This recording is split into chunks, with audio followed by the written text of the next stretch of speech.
많은 사람들이 인류 최후의 질문으로 이것을 뽑고 있습니다. 의식이란 무엇인가? 노벨상을 받은 학자들이 말년을 보내면서 최후로 답변하고자 하는 것이 이 의식의 문제입니다. 그리고 의식에 관한 논쟁에서 빠질 수 없는 것이 철학적 좀비입니다. 오늘은 책 뇌의식의 대화를 중심으로 이 철학적 좀비에 대해서 정리해보는 시간을 갖도록 하겠습니다. 사고 실험에서 나오는 이 철학적 좀비는 영화에서 나오는 좀비랑은 좀 다른 존재입니다. 물리적으로는 완전히 인간과 동일한데 단지 의식, 특히 감각지를 갖지 않은 존재입니다. 좀비에게 빨간 장미를 꺾어오라고 부탁을 했습니다.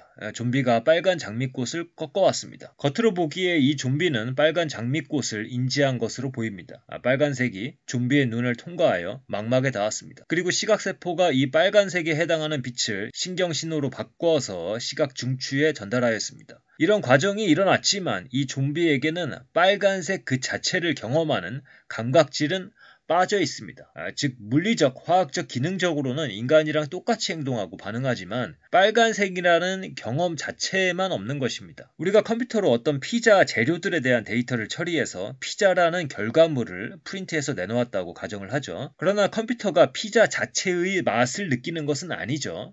여기에도 주관적 경험 그 자체가 빠져 있습니다. 그래서 이 철학적 좀비는 인간이랑 다 똑같은데 단지 의식, 감각질이 빠져있는 상태다 이렇게 보시면 되겠고요. 의식에 관한 논쟁에 있어서 철학자, 과학자들은 이 철학적 좀비가 존재하는지 존재하지 않는지 각자의 주장을 내세우고 있습니다. 완전한 유물론자들은 철학적 좀비는 존재하지 않는다고 봅니다. 인간의 모든 영역에 있어서 물리적으로 설명하지 못하는 부분은 없다 이렇게 보는 것이죠. 반면에 철학적 좀비가 가능하다고 주장하는 사람들도 존재하는데요. 이때 가능하다는 것은 논리적인 가능성을 말하는 것입니다. 물리적으로는 인간과 다 똑같은데 감각질을 갖지 못하는 좀비를 논리적으로는 상상할 수 있다. 그래서 이 좀비 논변에서는 논리적으로 가능한 것은 존재하는 것도 가능하다고 봅니다. 제가 나무 위키를 좀 찾아보니까요. 아주 좋은 예가 있더라고요. 바로 둥근 사각형과 황금산입니다.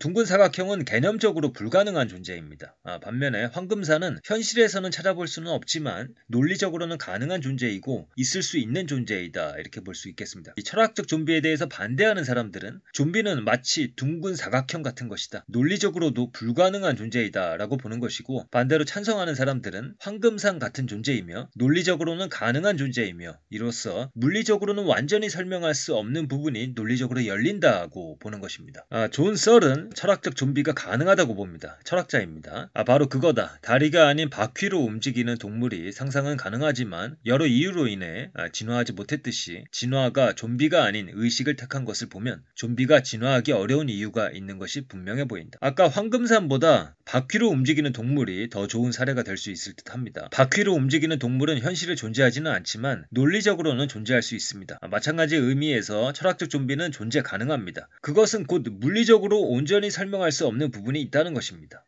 존 썰의 그 유명한 중국어 방 논변을 생각해보면 존 썰이 철학적 좀비가 가능하다고 주장하는 것은 당연하게도 느껴집니다. 중국어 방이 있는데 이 바깥에서 중국어로 물어보면 안에 있는 사람은 중국어를 하나도 모르지만 회화책을 빨리 찾아봐서 유창하게 답변할 수 있습니다. 밖에 있는 사람은 안에 있는 사람이 중국어를 이해하고 있다고 생각하겠지만 안에 있는 사람은 전혀 중국어를 이해하고 있지 못하죠. 그냥 책에 따라서 기계적으로 답변했을 뿐입니다. 즉 기능적인 구현이지만 여기에는 의미론적인 이해가 빠져 있습니다. 존 썰은 구문론과 의미론을 구분하고 컴퓨터는 오로지 구문론을 다루고 인간은 의미론을 다루는 존재이기 때문에 컴퓨터로는 인간을 구현할 수 없다는 주장을 하게 되는 것입니다. 일맥상통하는 내용이 아닌가 싶습니다. 그 다음에 데이비드 차머스 또한 철학적 좀비가 논리적으로는 가능하다고 봅니다. 다만 스스로 생물학적 자연주의자라고 주장하는 존 썰과는 다르게 데이비드 찰머스는 이원론자로 볼 수 있다는 것이 차이점이겠습니다. 조지 프루드의 책 불안에서 이 차머스에 대해서 평가한 부분을 한번 읽어보겠습니다. 차머스와 네이글은 마음이 단순한 뇌의 활동이 아니라고 믿는다. 그들은 마음이 물론 뇌에 의존하긴 하지만 마음의 본질은 궁극적으로 우리의 뇌나 몸이 속하는 물질적 세계와 구분되는 비물질적 영역에 속한다고 생각한다. 다시 말해 차머스와 네이글은 이원론자다.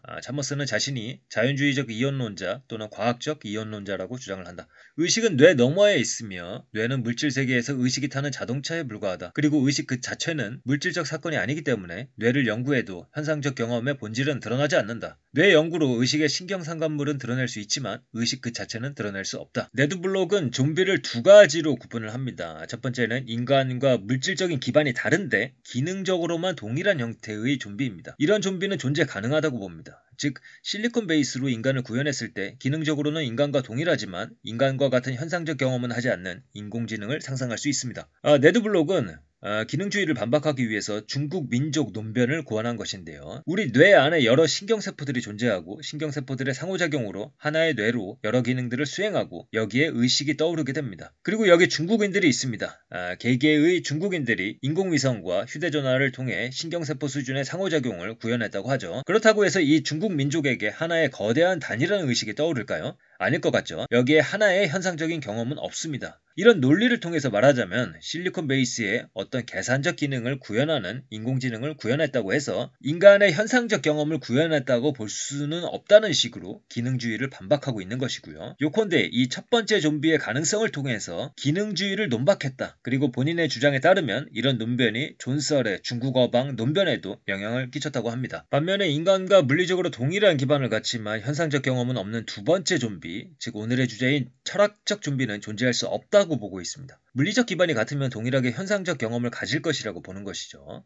만일 의식이 생물학적 현상이라면 찰머스 좀비는 존재할 수 없다. 나 또한 우리의 현상적 경험이 뇌의 생리학적 특성에 의해 결정된다고 믿고 있다. 좀비의 뇌와 인간의 뇌가 분자 수준까지도 동일하다면 그 좀비는 반드시 현상적 경험을 할 것이다. 노벨상 수상자인 프랜시스 크릭은 철학적 좀비가 존재할 수 없다고 봅니다. 정상적인 뇌 기능을 보이면서 의식이 없는 상태라는 것은 아까 말씀드린 둥근 사각형처럼 모순이라는 것이죠. 정상적인 행동이나 뇌 기능을 보여주면 의식은 반드시 존재하는 상태인 것입니다. 철학적 좀비는 존재할 수 없다. 의식이 없는 채로 정상적인 행동이나 뇌 기능을 보이는 것은 불가능한가? 그렇다. 용어 자체가 모순되기 때문에 아무 논할 가치가 없다. 데니얼 데니스는 의식이나 강박질은 환상이라고 봅니다. 인간과 좀비 사이에는 차이가 없고 인간이 곧 좀비라는 이야기죠. 책 이것은 인간입니까에 나오는 내용을 한번 읽어보겠습니다. 어쩌면 많은 사람들이 이 같은 개념을 받아들이기 꺼리는 이유 중 하나는 두려움 때문일지도 모른다. 인류가 만들어낸 기계의 사용량이 증가하면서 전 세계적으로 기계들이 다양한 영역에서 인간의 자리를 대체했다. 우리는 어쩌면 우리가 이들에게는 없는 무언가를 가지고 있다고 믿고 싶은지도 모른다. 그 무언가가 의식이다. 데니스의 주장에 의하면 이것이 현실이다. 인간과 좀비 사이에는 아무런 차이가 없다. 의식이란 환상일 뿐이다. 우리가 바로 좀비다. 인간다움을 의식에서 찾고 싶은 마음이 철학적 좀비 논변으로 이어지는 것이 아닌가 하는 이런 생각입니다. 물리적으로 온전히 설명할 수 없는 의식이라는 것이 존재할 수 있다면 도덕, 영혼, 영생의 영역을 열어줄 수도 있는 것이겠죠. 데니얼 데니시 보기에 이것은 희망사항일 뿐이며 강박질은 환상이며 좀비는 존재할 수 없습니다. 그래서 이제 마지막으로 소개드릴 것은 스티븐 핑커의 주장이고요.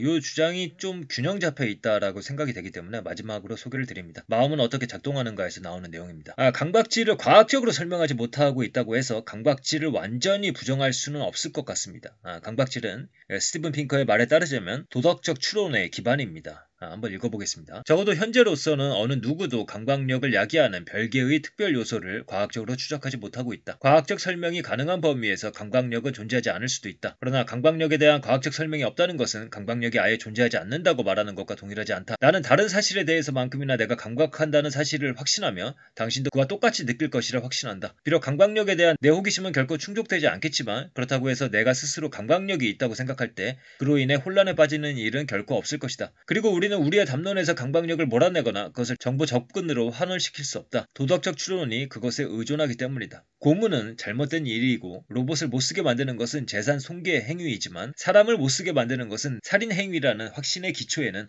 강박력 개념이 놓여있다. 그래서 제 생각을 말씀드리자면 저 역시 좀비 논쟁에 관해서는 좀비는 존재하지 않는다는 주장이 좀 더 설득력이 있는 것 같습니다. 물론 논리적으로 따지고 들면은 좀비가 존재한다는 사람들의 말도 틀린 것은 아닙니다. 논리적으로는 그렇다는 것이고 저의 일상적인 감각으로는 물리적으로 같은 존재는 현상적 경험도 같을 것이다 라고 생각을 하게 됩니다. 다만 저 또한 의식, 감각질의 고유한 영역이 존재하기를 바라기는 합니다. 그렇지 않다면 물질로 가득 찬 이 세상이 너무 삭막한 것 아닌가 하는 생각을 지울 수가 없거든요. 요컨대 저는 이원론이나 다원론을 지지하고 기대하지만 지적으로는 이론론으로 기울고 있습니다. 뇌의식의 대화. 이 책은 여러 학자들을 대상으로 의식에 대한 문답, 좀비 논쟁, 자유의지 등을 다루고 있는 책입니다. 이 책을 많이 참조해서 좀비 논쟁을 살펴봤는데요. 한 번쯤 정리를 해야겠다 싶었는데 여러 학자들을 다루고 있는 이 책의 도움을 받아서 한번 진행을 해봤습니다. 조금이나마 도움이 되셨기를 바라면서 오늘의 내용은 이것으로 마치도록 하겠습니다. 감사합니다.